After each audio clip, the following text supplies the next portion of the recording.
we can see that crypto accounts were actually frozen by Israel and Binance. So we saw that Hamas-linked crypto accounts were frozen by Israeli police with Binance's help. The cyber arm of Israel's police unit worked with the country's defense ministry, intelligence agencies, and crypto exchange Binance to target the accounts questioned. Now, a lot of you that maybe aren't super familiar with Bitcoin and cryptocurrencies in general maybe don't understand this. The crypto accounts were frozen. So you have to understand, in Bitcoin we say not your keys, not your coins, so to speak. And so we never really actually download Bitcoin. We don't actually download coins or tokens. What we have is we have the private key. We have the key in order to open up this digital locker and move them, if you kind of imagine it that way. And so what happens is, if you don't have your key, then someone else has it. If you have your Bitcoin on an exchange like Binance in this case, or Coinbase or whatever it may be, they hold your key for you. So in this case, Israel police were able to get Binance to freeze the accounts that were linked back to Hamas. I don't know exactly how they linked them back. They use some sort of chain analysis software to do that, but it reinforces the point that if it's not your keys, it's not your coins. When you look back through all the instances where governments have been able to seize Bitcoin, it's because they were able to get that private key. In some cases, they raided the house while the computer was open. In other cases, they hack into the computer, but it's always about finding that private key. Imagine if you had gold, for example, and you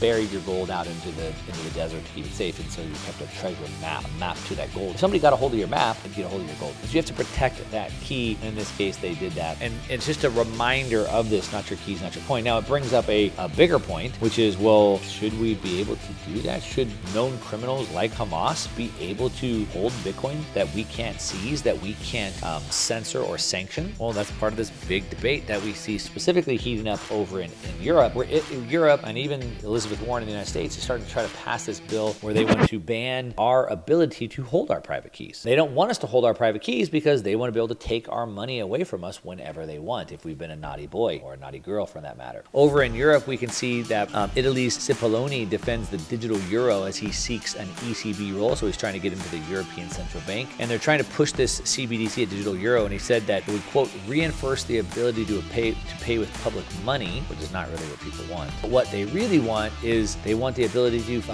as he said, for financial stability and lending could be managed through measures like imposing holding limits on citizens. So they want to be able to impose limits on how much you can hold, what you can hold it through, what types of terms you can do this on. Look, freedom is a messy situation, but for every one or two people that might do something wrong, we have 99 or 100 other people that wouldn't. And you have to understand that this is not a black or white issue. Again, freedom is messy. We have laws against doing things that are illegal, but not everything is cause and effect. People that do illegal things also probably eat food, and they probably drive cars, and they probably use telephones as well. We don't take away all of those things. And so this is going to be a battle shaping up that we're going to continue to see play out over the years and decades to come. And I'll definitely keep you up to date on what's going on.